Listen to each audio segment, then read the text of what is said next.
नारायणं नमस्कृत्य नरोत्तमं देवीं सरस्वतीं व्यासं ततो जयमुदीरये। भक्तिवन्तु भगवन्त गुरो चतुर्नाम बपुए। इनके पद वंदन किए नासै सर्व कले। वसुदेव सुतं देवा कंस चारूणिमर्दनम् देवकी परमानन्दम् कृष्णं वन्दे जगद्गुरुम्। गुरुर्ब्रह्मा गुरुर्विष्णु गुरुर्देव महेश्वर गुरुर्साक्षात् परब्रह्म तस्मै श्री गुरुवे नमः। ध्यानमूलं गुरुर्मूर्ते पूजामूलं गुरुपदं मंत्रमूलं गुरुर्वाक्यं मोक्षमूलं गुरुकृपा। गजाननं भूतगणाधिसेवितं कपित्थजम्बो फलचारिभक्षणम् उमासुतं शोकविनाशकारिकां नमामि विघ्नेश्वरपादपङ्कजं। शान्ताकारं भुजगशयनं पद्मनाभं सुरेशं विश्वाधारं गगनसदृशं मेघवर्णं शुभागमं लक्ष्मीकान्तं कमलनयनं योगविद्यार्धमयं वन्दे विष्णु भवभयहरं सर्वलोकैकनाथम् अखण्डमण्डलाकारं व्याप्तेन चराचरं तद्विदं दर्शितं येन तस्मै श्रीगुरुवे नमः। त्वमेव माता च पिता त्वमेव वन्दा च सखा त्वमेव विद्या द्रविणं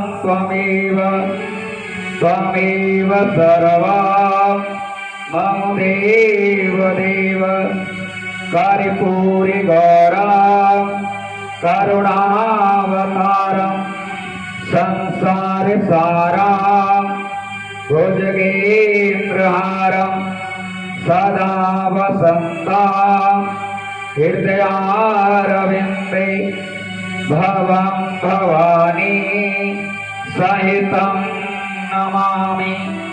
भवं भवानी सहितं नमामि। किरात जलबीच समान कहत भेन नवे बंदौ सीताराम पद जिन्हि प्रेम प्रिय थे।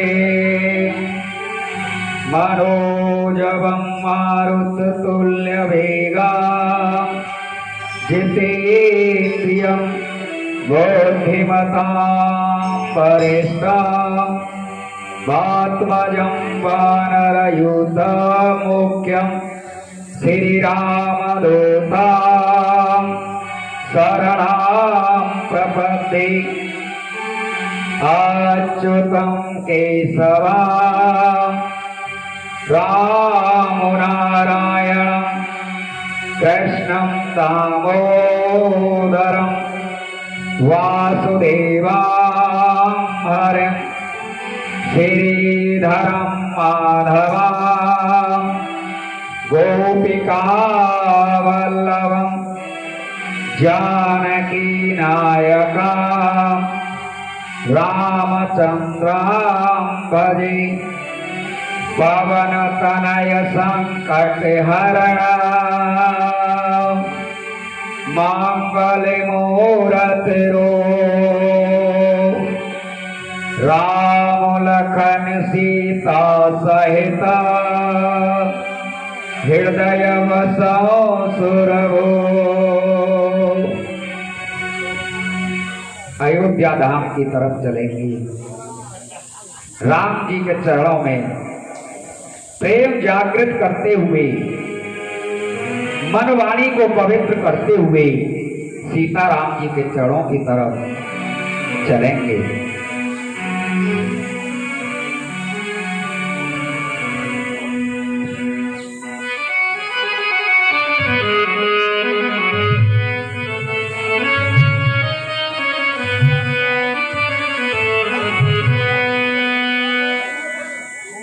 बोलिए राघवेंद्र सरकार की जय।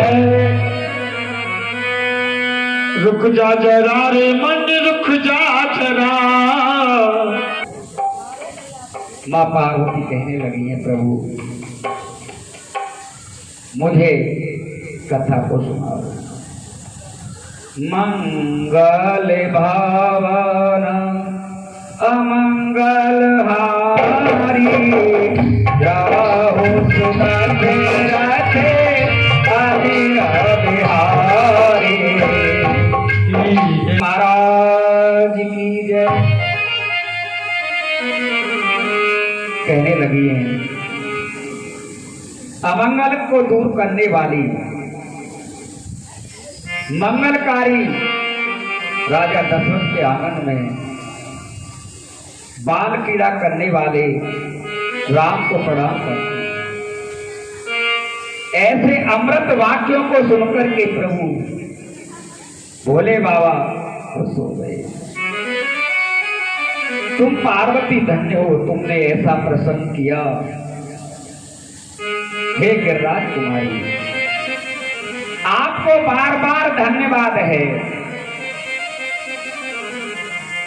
आप जैसा उपकारी मैंने संसार में कोई नहीं देखा। तुमने तो संसार के कल्याण की बात को सोचा है। पत्नी वही है जो अपने पति को धर्म के रास्ते पर ले जाए। एक होती है भोग, एक होती है भोग पत्नी, एक होती है धर्म पत्नी। एक पत्नी 24 घंटे भोगों की बात, ये लाओ वो खाओ ये दो बोलो। एक होती है हमेशा पति को धर्म के रास्ते पर ले जाए, वही पत्नी है। धीरज धारम मित्री और नारी आपत्तिकार परखिया चारी। राम तेरा जय जय राम, श्री राम तेरा जय जय राम। पत्नी की परीक्षा आपत्ति काल में होती है। धर्म की और मित्र की परीक्षा भी आपत्ति काल में होती है। मित्र वही है जो मित्र की मदद करे, सहायता करे। आज के मित्र कैसे हैं? मित्र के धन का हरण करना चाहते हैं। मित्र नहीं है। मित्र वो था अश्वत्थामा, मित्र थे हमारे सुदामा जी। मित्र हो तो सुदामा जैसा। और आपत्ति काल में पत्नी की परीक्षा होती है। जो पत्नी अपने पति पर संकट आ रहा है उसका साथ दे, सबसे उत्तम रहता है। भोले बाबा कहने लगे, तुमने तो बहुत अच्छी बात कही है, तुम तो संसार का कल्याण चाहती हो। हे देवी, आप परम उपकारी हो। और गंगा के समान राम कथा मुझसे पूछी। भगीरथ जिसने गंगा को पृथ्वी पर अवतरित किया, गंगा शिव जी के मुख से राम कथा रूपी जो कथा आपने पूछी है, बहुत अच्छा किया। भागीरथी तो जाकर के गंगोत्री से निकलती हैं और गंगा सागर में जाकर के विसर्जन हो जाती हैं। कहते ही सब तीर्थ बार बार गंगा सागर एक बार। जिस आदमी ने गंगा सागर में स्नान कर लिया, उनको सारे तीर्थों का पुण्य प्राप्त हो जाता है। उससे आगे कोई तीर्थ नहीं है। यहाँ पर कौन कौन गंगा सागर कोई गया है कि नहीं? यहाँ से हाथ उठा के हमको बताए। धन्य है, यहाँ से 2 भक्त गए। अच्छा है, ये भी प्रभु कृपा से ही होता है। जब तक परमात्मा की कृपा नहीं होती है, तब तक कोई भी काम नहीं हो पाता। गंगा सागर में जाकर के समा जाती है। आपने बहुत अच्छी बात पूछी है। इस तरह से कहते हैं, जिन्हरे कथा सुनी नहीं काना, श्रवण रंग अरे भवन समाना। हे भगवान, जिन्होंने भगवान की कथा का श्रवण नहीं किया, उनके कान तो सर्प के बिल के समान हैं, जो कथा को नहीं सुनते। ये भी कहते हैं, कथा भी बड़े पुण्य से प्राप्त होती है। जिन्होंने पुण्य किए ही वही भगवान की कथा में आएगा। कहते हैं, तुलसी पिछले पाप पे हरिचर चान सुहाए, विषम ज्वर के ताप से भूख विदा हो जाए। जैसे जब बुखार आता है तो भूख नहीं लगती, ऐसे जो पापी आदमी होता है वो कथा में मुश्किल आता है, उसके पाप उससे पीछे को खींचते। जिसने पुण्य किए ही वही भगवान की कथा में आएगा। ऐसा भी कहते हैं, पुण्य भी बाधा डालते हैं। देवता सोचते हैं तुम ज्यादा भजन करोगे तो कहीं, सबसे अधिक डर लगता है इंद्र को, कहीं मेरे स्वर्ग को न छीन ले। इंद्र बहुत डरपोक देवता है। इस तरह से कहने लगी है, मोरे मन प्रभु अस विश्वासा, राम ते अधिक राम कर दासा। संत क्या नहीं कर सकते? संतों की महिमा अपार है। इनके इतने गुणगान किए जाए इतने ही कम है। ये सब संतों की ही कृपा है। कहते ही, संगत कीजिए साधु की, हरे कोट अपराध। संगत बुरी असाधु की, 8 पहर उपास। संतों के पास जाओगी तो कुछ न कुछ वहां से लेके आओगी। कह देते हैं, सोते हुए संत को जगा दो, पर सोते हुए शेर को मत जगाओ। शेर को जगा दिया तो वहीं पर तोड़ फोड़ मार धार कर देगा। संत के मुख से राम का नाम ही निकलेगा। जब जब हमारे देश पर आपत्ति आती है, संत ही उस आपत्ति को, कष्ट को मिटाते हैं। संत हमारे चलते फिरते प्रयाग हैं। जहां जाते वहीं पर हरि का गुणगान कराते। जैसे हमारे बाबा हैं ब्रह्मचारी जी, इन जैसा संत हमने तो आज तक कोई देखा नहीं। कितने प्रिय हैं, भोले वाले हैं, घमंड नहीं। तो यहां पर एक आदमी ने पूछा है रामकृष्ण परमहंस से, ये बताओ बाबा, साधु किसे कहते हैं? रामकृष्ण परमहंस सोचने लगे, ये मेरी परीक्षा ले रहा है, और संतों से भी कहता होगा। परमहंस कहने लगे, आप बताओ। नहीं बाबा, आप ही बताओ। सोचते जो प्रश्न करता है उसे उत्तर मालूम होता है, पर परीक्षा लेते हैं आदमी। किसी संत से पूछ लिया, दूसरे संत की जाकर के परीक्षा ली। कहने लगे, आप ही बताओ। नहीं महाराज जी, आप ही बताओ। आदमी बोला, रोटी मिले तो खा लेना, और नहीं मिले तो कोई चिंता न करे, ये तो साधु के लक्षण है। रामकृष्ण परमहंस कहने लगे, गुस्सा में आकर के बोले, ये साधु की परिभाषा नहीं है, यह तो कुत्ते की परिभाषा है। तुमने साधुओं को कुत्ते में गिन दिया। आदमी कहने लगा, प्रभु क्षमा करना, आप बताएं साधु किसे कहते हैं? तब परमहंस कहने लगे, रोटी मिले तो बांट करके खाना, ये हमारे संतों का स्वभाव होता है। कहीं से रोटी मिलती है, कुत्ते को खिलाई, आश्रम पर आ जाता है तो उसे खिलाते हैं,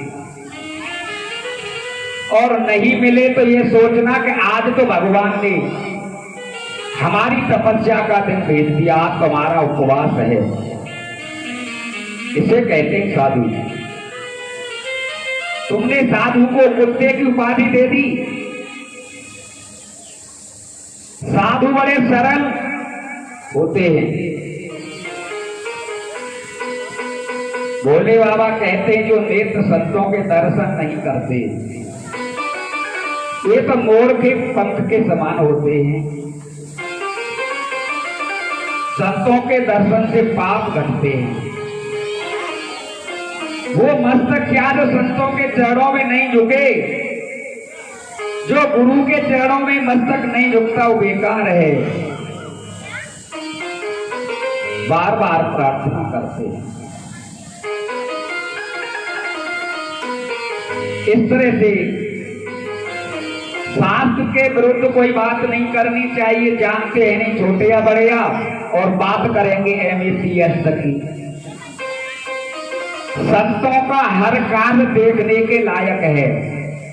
कैसे हमारे संत चलते हैं, कैसे बैठते हैं, कैसे खाते हैं, कैसे बोलते हैं। हमारे संत कहते हैं, 12 बरस रहे संतों की टोली, तब सीख पाए एक बोली। 12 वर्ष संतों के साथ रह करके एक बोलना सिखाई देता है। इस तरह से कहने लगे हैं। मन की मलिनता छूट जाए।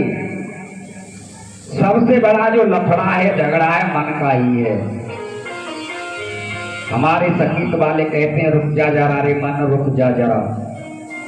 जब बच्चा माँ के पेट में होता है, उल्टा लटका रहता है और कहता है, हे परमात्मा मुझे यहां से छुड़ाओ, मैं आपका भजन करूंगा, और यहां आकर के भूल जाता है। हमारा सच्चा वतन तो परमात्मा के पास है। ये तो हम यहाँ पर झूठा वतन है। ये हमको शरीर भी किराए पर मिला है। भगवान कहते मुझे किराया मात्र मेरा नाम चाहिए। भगवान कहते न तेरी पूरी खाता न कचौड़ी, न कभी खीर खाता न रबड़ी, न खाता पकौड़ी, मात्र मुझे तो अपने नाम का आहार चाहिए। भगवान कहते हैं अगर मैं खाना प्रारंभ कर दूं तो मेरे बच्चे भूखे मर जाएंगे। भगवान तो मेरे भाव के भूखे हैं और प्रेम के प्यासे हैं। कहते हैं मैं ना कही मोल भयो 10 बीस, बकरी ले मैं कहा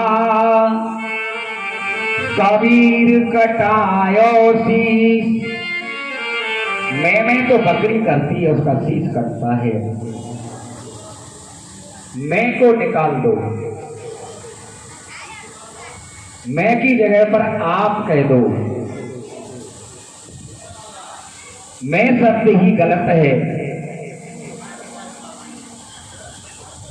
इस तरह से भोले बाबा कहते हैं।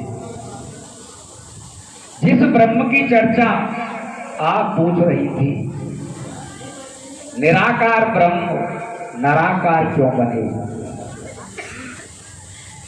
किसी का पति किसी का पुत्र क्यों बने? ये तो व्यापकता है। इस तरह से कहते हैं बिन पद चलाई सुने बिन काना, करो बिन कर्म करे विधि नाना।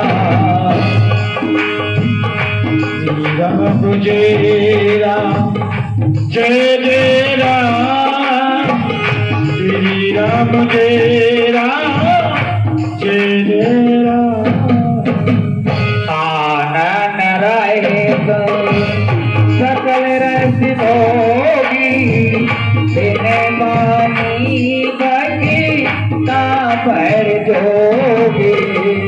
श्री राम जय राम जय जय राम, श्री राम जय राम जय जय राम। तना बिन परस नयन बिन देखा, ग्रह ग्रान बिन बरसे अशेषा। श्री राम जय राम जय जय राम, श्री राम जय राम जय जय राम। भोले बाबा कहते हैं, आप ध्यान देकर सुनिए। ईश्वर तत्व तो बिना काम के चलता है। उन्हें पैरों की आवश्यकता नहीं है। सब पद के लिए दौड़ते, एक तो पैर और एक पद। नेता में झगड़ा होता है कुर्सी के पीछे, वो भी एक पद होता है। ईश्वर को किसी के पद की आवश्यकता नहीं होती है। 24 घंटे घूमते हैं पद के लिए, कैसे भी नेता बन जाए, कुर्सी मिल जाए। ईश्वर जानता है कि पद आकर चला जाता है। अब नेता 5 साल रह लेगा, 10 साल रहेगा। परमात्मा कहते हैं कि ये जो परमात्मा का पद कभी किसी को नहीं मिल सकता। परमात्मा तो परमानेंट रहता है। कहते हैं जगत में कोई न परमानेंट। परमानेंट तो मेरा वो परम पिता परमात्मा ही है। कहते हैं कि पद चले जाते हैं। ये दुनिया का नियम है, आना और जाना। भगवान कहते हैं पद लूं तो चला जाए, और मुझे भूतपूर्व नहीं बनना। 5 साल के बाद में वो भूत बन जाता है। मैं भूतपूर्व नहीं हूं, मैं तो अटल रहता हूं, अजर अमर हूं। मुझे तो उसी परम पद की प्राप्ति चाहिए। ईश्वर और संत भूतपूर्व रामचंद्र या भूतपूर्व एक नाथ ऐसा कभी नहीं पढ़ा। भगवान के लिए पूज्य शब्द लगता है। आपने कभी नहीं पढ़ा होगा कि परम पूज्य प्रातः स्मरणीय रामचंद्र भगवान। पार्वती प्रभु के बिना प्रभु बिना कान के सुनता है। मंदिर में जब शंख बजता है, शंख की आवाज सुनते हैं। संत कहते हैं चींटी के पैर में नूपुर बजे तो प्रभु उसको भी सुनते हैं। ईश्वर तत्व बिना हाथ के काम करता है। परशुराम अपने कंधे से धनुष उतार कर राम के सामने रखते हुए कहते, राम जी, यह विष्णु का धनुष और आप इसे चढ़ा दो, तब मुझे विश्वास होगा कि आप राम हैं। रामायण के दूसरे प्रसंग में किष्किंधा कांड में सुग्रीव बानर को कहते, यह धुंधुमी राक्षस की हड्डियां हैं, आप हाथ ऊंचा करके कहो इन हड्डियों को उठा दो, तब मैं मानूंगा कि आप परमात्मा हैं। एक संत कहते हैं, बिन पद चले सुने बिन गाना। वो कहते हैं, पद के लिए कहते हैं टैक्स, कहते हैं टैक्स लिया जाता है।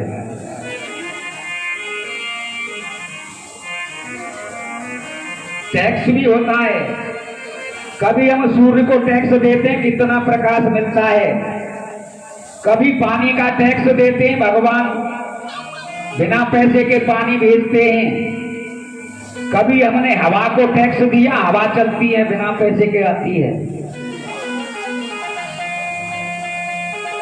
भगवान कितने दयालु हैं, कृपालु हैं, वो कभी किसी से कोई टैक्स नहीं लेते।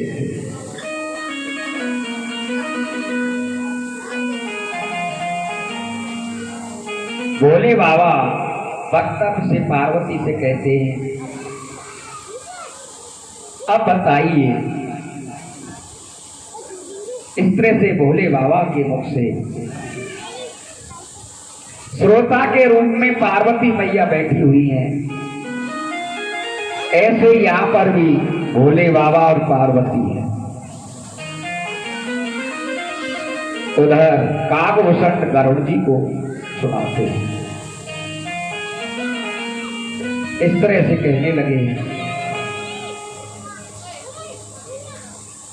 देवी परमात्मा राम के रूप में धरती पर अवतार लेते हैं। कहने लगी, क्यों लेते हैं, कैसे लेते हैं। सुंदर कांड में श्री राम विभीषण से कहते हैं, हे विभीषण, मुझे आप जैसे संत बहुत अच्छे लगते हैं। आप जैसे संतों के लिए शरीर धारण करता हूं। इस तरह से बार बार कहते हैं। परंतु मेरे आने का एक कारण है, ये नहीं कि रावण का ही कल्याण किया, मैंने संतों का भी कल्याण किया। इस तरह से बार बार कहते हैं। जब जब होए धर्म की हानि, बारही असुरी अधम अभिमानी। श्री राम जय राम जय जय राम, श्री राम जय राम जय जय राम। कराने आने तो जाए नहीं भरनी, सीधा ही दे तो धन सूर्य धारने।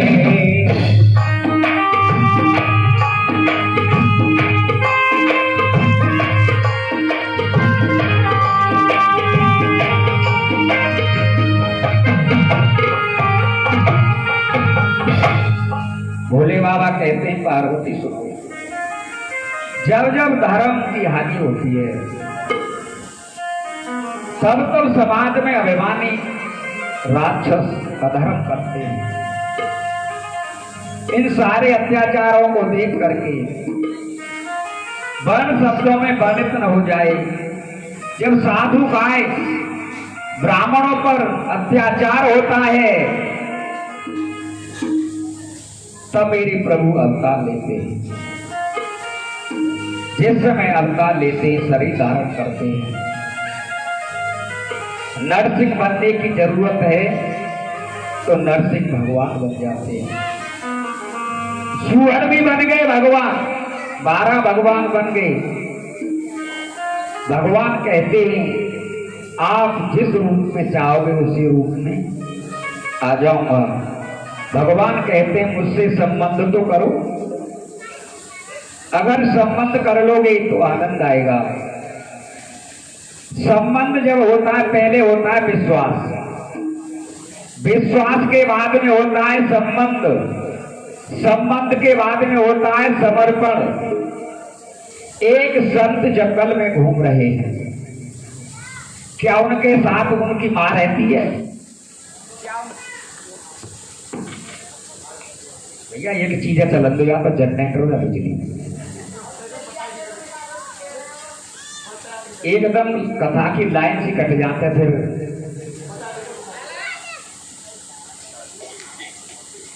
संत जंगल में घूमते हैं, क्या उनकी माँ बाप रहते हैं? कोई पड़ोसी है, भाई है, वो भी एक परमात्मा पर विश्वास करते हैं। विश्वास करते हैं तो उनका संबंध हो जाता है, उसके बाद में समर्पण होता है। जैसे हम अपनी लड़की के लिए लड़का देखने के लिए जाते हैं, कोई कहता है लड़का वहां पर है, तो लड़की का पिता या भाई जाएगा, उसका पूरा ब्यौरा बताएंगे, इतना खेत है, इतना पड़ा हुआ है, इतना मकान है। हमको विश्वास होता है लड़का को अच्छा है। उसके बाद में संबंध जुड़ता है, संबंध के बाद में जब उसकी भावनाएं बढ़ती हैं तो उसका हम समर्पण करते हैं। संत भी भगवान के लिए समर्पण होता है, ऐसे ही कन्या भी। क्या उसे मालूम है मेरी कैसी जेठानी मिलेगी, कैसी मेरी ननद मिलेगी, कैसा मेरा देवर मिलेगा, कैसा मेरा पति मिलेगा, उसे क्या मालूम है? संबंध जोड़ना पड़ता है, संबंध के बिना कुछ नहीं है। तो कहते हैं परमात्मा, संबंध जोड़ना है तो परमात्मा से जोड़ो। ये तो संबंध झूठा है, एक दिन छूट जाएगा। पति पत्नी का जन्म साथ साथ होता है क्या? कहीं की लड़की और कहीं का लड़का। अब क्या मालूम है पत्नी पहले जाएगी या पति पहले जाएगा? हम ये नहीं कहते कि पति के साथ मत रहो। अब वो लड़की का पति तो एक होता है, सेवा तो देवर की भी करती है, ननद की भी करती है, सासू की भी करती है।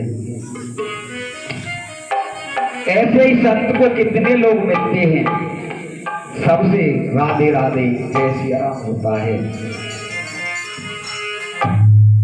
ऐसे ही हर आदमी का एक इष्ट होता है, जिसे हम कहते हैं हम भाई हनुमान जी के सेवक हैं। अब यहाँ पे बहुत सी मूर्तियां हैं, तो आप हनुमान बाबा के बाद और किसी के लिए सर नहीं झुकाओगे? सर तो सबके लिए झुकाया जाएगा, इष्ट तो एक होता है। तो ऐसे ही हमारे संत उस परमात्मा के सहारे संसार में घूमते हैं। संबंध जोड़ना है तो परमात्मा से जोड़ लो। बोलिए राघवेंद्र सरकार की जय हो।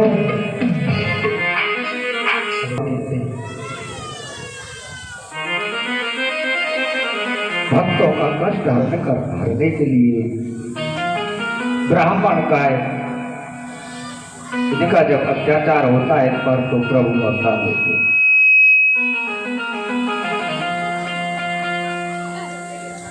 भगवान विष्णु के दो द्वारपाल हुए, जय और विजय। एक बार वो विष्णु भगवान के द्वारपाल हैं और ब्रह्मा जी के मानस पुत्र हैं सनक सनंदन सनातन सत कुमार। ये घूमते हुए वहां गई। जय विजय उस समय पहरे पे लगे हुए हैं। सनत कुमार दर्शन करने के लिए गई, द्वारपालों ने रोक लिया, आप अंदर नहीं जाओगे। उसी समय कहने लगे हैं सनक सनंदन सनातन संत कुमार, ऐसे लोगों को भगवान के दरवाजे पे नौकर बना दिया। हम तो हर जगह जा सकते, हम पर तो कोई रोक है ही नहीं। हर समय 5 वर्ष के छोटे छोटे कहने लगे हमको नहीं रोक पाओ। तुरंत ही वो श्राप दे दिया, तुम जैसे को तो यहां पर नहीं रहना चाहिए, तुम दोनों राक्षस हो जाओ। इस बात को जब विष्णु भगवान ने सुना, बाहर निकल कर आए, चरण छुए, कहने लगे इनका ये दोष तो है, पर आपने अच्छा किया, इनको भी अहंकार दो। भगवान कहते हैं तुमको राक्षस बनना पड़ेगा। कहने लगे मैं अवतार लूंगा, तब आप मेरे आकर के द्वारपाल बनोगे। सांप के कारण हेड़ा चरण का शपथ, तब भगवान ने नरसिंह रूप लिया, 12 रूप लिया। द्वापर युग में दोनों दंत वक्र शिशुपाल बने। त्रेता युग में जय विजय रावण को मकरण बने। उनका उद्धार करने के लिए प्रभु ने राम का अवतार लिया। दूसरा कारण याज्ञवल्क्य महाराज जी कहते हैं, भारत जी से सुनिए, एक बार पृथ्वी पर जालंधर नाम का राक्षस पैदा हुआ। इतना शक्तिशाली हुआ कि उसने सभी देवताओं को पराजित कर दिया। शंकर भगवान भी उसके सामने युद्ध में हार गए। उसकी पत्नी वृंदा महान पतिव्रता थी, उसी के कारण देवता सब हार गए। सब देवता दुखी होकर के विष्णु भगवान के पास गए। ये जालंधर सती वृंदा का सतीत्व के कारण इसे पराजित कोई नहीं कर सकता था। भगवान जालंधर का वेश लेकर सती वृंदा के पास गए। वृंदा उसकी सेवा करने लगी, तभी उसका सतीत्व भंग हुआ। उस समय जालंधर पर शक्ति का प्रहार हुआ, उसकी मृत्यु हो गई। जालंधर को मारने के लिए प्रभु ने सती का सतीत्व भंग किया। परमात्मा कभी देवताओं का कष्ट सहन नहीं कर सकते, उन्हें बदनाम करते ही कि ये तो गलत किया है। विष्णु भगवान ने इस तरह से बार बार कहते सतीत्व का, इस तरह से बार बार कहते हैं, सत्य कहते हैं। यह प्रसंग रामायण में अति आवश्यक ऐसे प्रसंग होने चाहिए। जालंधर की पत्नी का सतीत्व भगवान ने क्यों तोड़ा? इस तरह के बहुत से प्रश्न उठते हैं। लोहे के कवच पहने हुए आदमी को मारना हो तो पहले उसका कवच तोड़ना पड़ता है। इंद्र जालंधर भयंकर अधर्म का स्वरूप है। उसने धर्म रूपी कवच पहन रखा था। तो पहले उसकी पत्नी का सतीत्व भंग नहीं होता तो मर नहीं पाता। इस तरह से बहुत से कारण बताए गए। धर्म के पर्दे में अधर्म हो अच्छा नहीं। कोई भी स्त्री पति को देव माने, उसका अंतिम लक्ष्य तो ईश्वर ही है। जिस प्रकार शिष्य अपने गुरु की पूजा करता है, उसी तरह पत्नी को अपने पति की सेवा तो करनी चाहिए। जालंधर की पत्नी वृंदा महान पतिव्रता थी। अब मुझे दर्शन देना चाहिए, वो पति के सिवा किसी के दर्शन नहीं करेगी। मैं इसके पति के रूप में जाऊं, उसे दर्शन दूं। एक पतिव्रता नारी का समर्पण कराया। इसमें कपट जैसा कोई नहीं है। यह तो साधना का मार्ग है। जब परमात्मा को पुकारेंगे उसी रूप में आता है। वृंदा ने पुकारा था, अब आई। भगवान यही चाहते कि वृंदा ऐसा कुछ बोले, उसने आपने मुझसे छला है तो इसका बदला मुझे त्रेतायुग में देना होगा। आद्या शक्ति सीता आपकी पत्नी बनेगी और मेरा पति जालंधर रावण बनेगा। उसकी अनुपस्थिति में मैं आपकी पत्नी सीता को ले जाऊंगा तो हमारा हिसाब बराबर होगा। परमात्मा बोले ठीक है। भोले बाबा कहने लगी, हे पार्वती, इस तरह मेरे परमात्मा का दूसरा कारण भगवान को वृंदा का साथ था। तीसरा कारण, एक बार भगवान विष्णु को नारद जी ने शाप दिया। नारद जी के शाप के कारण भगवान को धरती का अवतार लेना पड़ा। इस बात को सुनकर के पार्वती जी चक्कर में पड़ गई। ये क्यों किया और ये क्या बात है? भोले बाबा हंसते हंसते सनातन बात करते हैं, हे पार्वती, आप मेरा मत जान लो। इस संसार में कोई ज्ञानी नहीं है और नहीं कोई मूर्ख है। जब परमात्मा चाहते हैं तो मूर्ख बना दें, चाहे तो विद्वान बना दें, सब उनकी कृपा से होता है। भगवान तो कठपुतली की तरह नचाते हैं। सवे नचामत राम स्वयं। इस तरह से कहने लगे। कहते ही ईश्वर ही ज्ञानी बनाते हैं, ईश्वर ही मूर्ख बनाते हैं। बार बार कहते हैं। ये सब ईश्वर की इच्छा से होता है। कोई आदमी ये नहीं जानता कि मैं मूर्ख रहूं, पागल बनूं, ये सब परमात्मा की ही कृपा होती है। इस तरह से याज्ञवल्क्य भरद्वाजी से कहते हैं, सोमेरात हरई साप गति बांधी, सहज विमल मने लागे समाधे। राम जय राम, जय जय राम, श्री राम जय राम, जय जय राम। होने गाते देखे तोरे से गिराना, तो मई बोले एक सहदेवाना।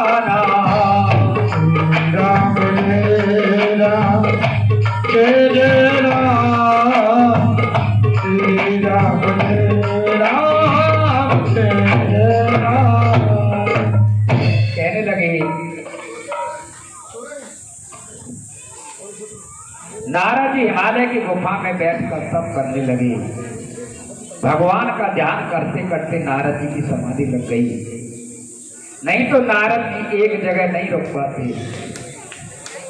दक्ष महाराज का साफ साफ परम इस प्रदेश में प्रभाव में हुई नहीं रह सकते। सब करने लगे, इंद्र बेचैन होने लगा। आपके पास ब्रह्म साधन है, अंतर साधना पड़ेगी। कोई तपस्या करता है तो सबसे पहले इंद्र घबराता है, अब तो हमारा स्वर्ग चला जाएगा। इस तरह से कहते हैं, बड़ा डर लगता है।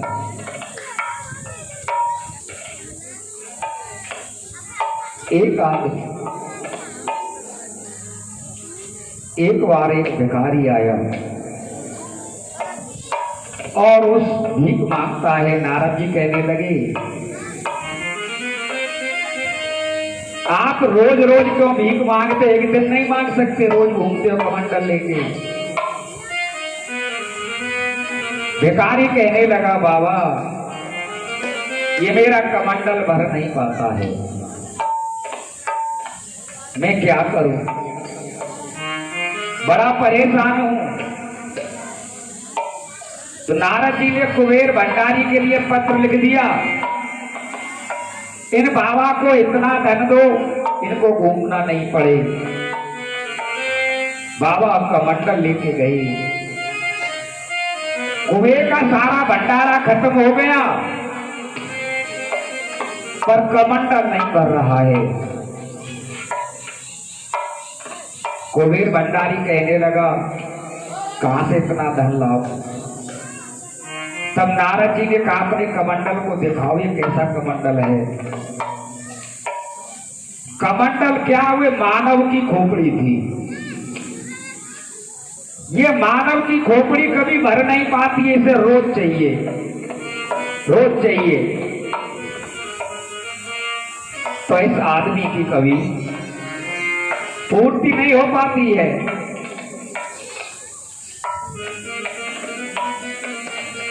नारद जी ने तपस्या की है। नारद जी के सामने कामदेव प्रणाम करके अत्यंत प्रशंसा करते। कामदेव भी हार गया नारद जी से। धन्य महाराज, आपने इंद्रियों को जीत लिया। भयउ न नारद मन कछु होसा, कहे प्रिय वचन काम परतोषा। नारद जी ने सोचा, अब तो भोले बाबा के पास जाना चाहिए और मुझे जाकर कहना चाहिए, मैंने कामदेव को जीत लिया। भोले बाबा के पास जाते हैं। भोले बाबा कहने लगे, चलो अच्छा है, और किसी से मत कहो। नारद जी को अहंकार हो गया। नारद जी कामदेव द्वारा दिया। भोले बाबा नारद जी को लेने गए, उनका स्वागत किया, एक आसन दिया। आपने बहुत बड़ी कृपा की है। नारद जी ने कहा, अभी तक मेरे पास समय नहीं। नारद जी बोले, मैंने हिमालय की गुफा में साधना की है। फिर वही बार बार उसी बात को रिपीट कर दिया। भोले बाबा मना करते पर नहीं माने। संबुदीन उपदेश सहित नहीं नारद सुहान, भरद्वाज कौतुक सुनो हरे इच्छा बलवान। हरि जो चाहते हैं वही होता है। कहते हैं मन चाही होती नहीं, हर चाही तत्काल। जान के तो वैकुंठ को भेज दिया पाताल। राजा बलि यज्ञ करते हैं कि मैं स्वर्ग का इंद्र बन जाऊं। कभी किसी को 100 यज्ञ पूरे नहीं होने दिए, 99 पे ही रोक लेते भगवान। 52 का रूप बना करके राजा बलि के दरबार में गई। भगवान कहते इंद्र को ये कहे, परमात्मा चाहता वही होता है।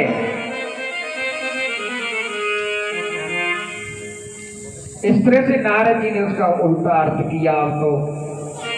अब हमने कामदेव को जीत लिया। एक बार हाथ में बीड़ा लेकर हरि का गुणगान करते हुए नारद जी क्षीर सागर में भगवान विष्णु के पास गए। भगवान विष्णु ने उनका सत्कार किया, सम्मान किया। आइए नारद, बैठिए, आपके दर्शन हो गए। नारद जी ने कहा, अभी तक तो मेरे पास समय ही कहाँ था। भगवान बोले, कहाँ चले गए? नारद जी बोले, साधना कर रहा था। विष्णु भगवान ने कहा, कहाँ चले गए? नारद जी ने कहा, हिमालय में गया था। वहां कामदेव आया और अपना चरित्र करने लगा। भगवान विष्णु मन ही मन हंसने लगे। कमाल है, मेरा ध्यान करता, तुम्हें रक्षा करता, काम को जीतने के लिए अपनी बड़ाई कर रहे। भगवान ने कहा, महाराज आप तो सत्य हैं, ब्रह्मचारी हो, संयमी हो, कामदेव आपका क्या बिगाड़ सकता है? आप हिमालय की गुफा में गए। नारद जी बोले, यह तो आपकी कृपा है भगवान, मैं तो खाली एक निमित्त हूं, आधार। आपकी कृपा से सब कुछ हुआ। मुझे घूमने का शौक है, इसलिए मैं अनुभव करने के लिए गया। किसी के यहाँ चाय पानी पीने जाइए, कोई पूछे नहीं, पर बात में से बात निकालते हैं, तुम बड़े अच्छे हो, तुम्हारे पिताजी बहुत अच्छे थे। जब बड़ाई करोगे तो चाय मिलेगी। लड़की जैसी प्रशंसा करनी पड़ती है। इस तरह से नारद जी कहते हैं। बार बार कहने लगे नारद जी,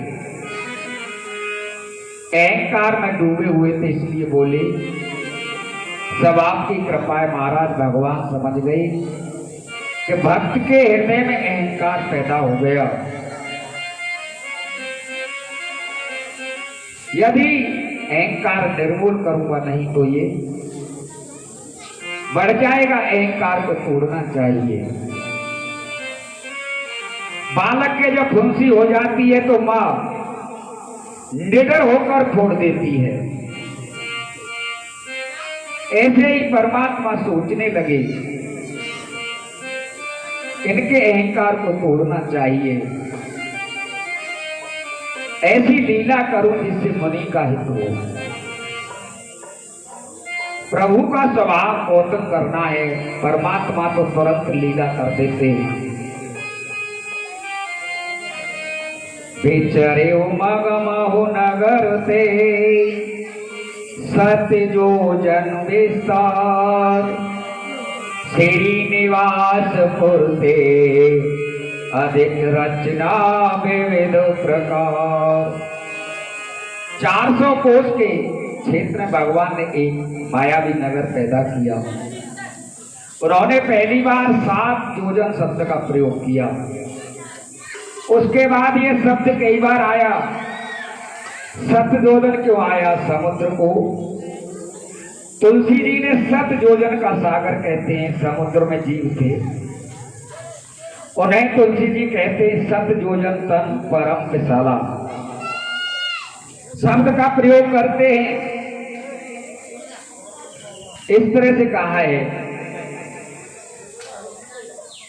सतजोजन का खूब प्रयोग किया। एक बात कहने लगे, रामायण में जो आंकड़े आते हैं गणितात्मक से प्रतीकात्मक दिखाई देते हैं।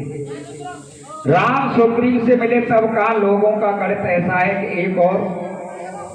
एक के संगम से 2 होते हैं, परंतु मेरा गणित दूसरे के लिए नहीं है। इस तरह से कहने लगे हैं 10 मुख वाला रावण बढ़ जाएगा। मायावी नगरी का निर्माण हुआ, उसका विस्तार सतजोजन 400 कोस का हुआ। मायावी क्षेत्र के विस्तार के बाहर राम का वाण ले जाए। इस तरह से हनुमान जी कूदे, फिर सीता जी प्राप्त हुआ। बैकुंठ भी जिसके आगे धुंधला लगता है वैसा 400 कोस का सुंदर नगर बसा दिया। उसमें शीलनिध नाम का राजा रहता है। भगवान ने अपनी माया से 17 साल की सुंदर कन्या का रूप देकर विश्व मोहिनी नाम की शीलनिध राजा के पुत्री को पैदा किया। नारद जी घूमते हुए आए। नारद जी को ऐसा लगा कि ये सब जगह घूमता हूं पर ऐसा नगर आज तक मैंने कहीं नहीं देखा। ये कौन सा नगर है? इतने सारे राजा महाराजा, किस लिए इतने सारे सुंदर नर नारी? किसी से पूछा यह किसका नगर है? जवाब मिला यह शीलनिध राजा का नगर है। नारद जी ने पूछा इतने सारे राजा क्यों? जवाब मिला महाराज कल राजा शीलनिधि की पुत्री का स्वयंवर है। इस राजा की पुत्री का स्वयंवर होगा। जिसको राजकुमारी पसंद कर लेगी वो राजा अजर अमर हो जाएगा। नारद जी के मन में आया शीलनिधि से मिल लो। नारद जी शीलनिधि राजा के पास के राजा ने मुनि का सत्कार किया। ये सब मायावी था। अपनी अति सुंदर लड़की को बुलाया। हमारे यहाँ जब कोई संत आता है तब अपनी संतानों को संतों के चरणों के स्पर्श कराते हैं। बाबा देखिए भाई लाली लाला कैसे। ऐसे शीलनिध राजा ने लड़की को बुलाया। नारद जी हिमालय के पास गए तो हिमालय ने अपनी पुत्री पार्वती जी के वो चरण स्पर्श कराए और बंधन कराया। ऐसे शीलनिधि राजा ने अपने पुत्री को बुलाया और कहा मारा देखो ये हमारी लड़की कैसी है।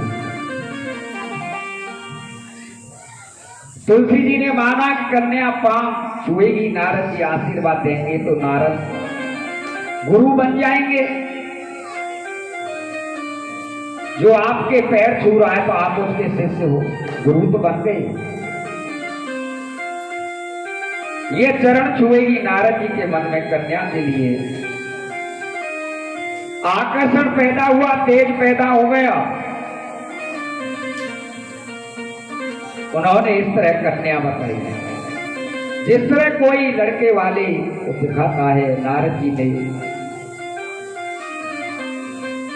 नख से सिर तक देखा, ऊपर तक बार बार देखते हैं। नारद जी सोचने लगे इतनी सुंदर कन्या तो मैंने कभी नहीं देखी। वो एक तक देखने लगे। तभी शीलनिध राजा बोले महाराज मेरी पुत्री का हाथ देखो, इसका भविष्य कैसा है, क्या होगा। नारद जी ने कन्या का हाथ छूने का मन मिला, तभी हाथ को स्पर्श किया और अधिक मोहित हो गए। होश आवाज खो बैठे। शीलनिधि को बार बार कहना पड़ा महाराज बताइए क्या बात है। वे कन्या का हाथ देखते हुए विचार करने लगे इस कन्या से विवाह करेगा अजर अमर हो जाएगा। चक्कर नारद जी सोचते अब तो मुझे सुंदर रूप चाहिए। नारद जी घूमते घूमते विष्णु भगवान के पास गए। आपन रूप देव प्रभु मोही, मुझे अपना रूप दे दो जिससे विश्व मोहिनी मेरे को कर ली।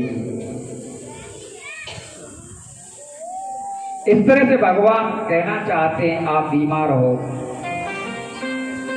और बीमारी में दवा के साथ में अगर आपने परहेज नहीं किया ठीक नहीं हो सकते। आपका परम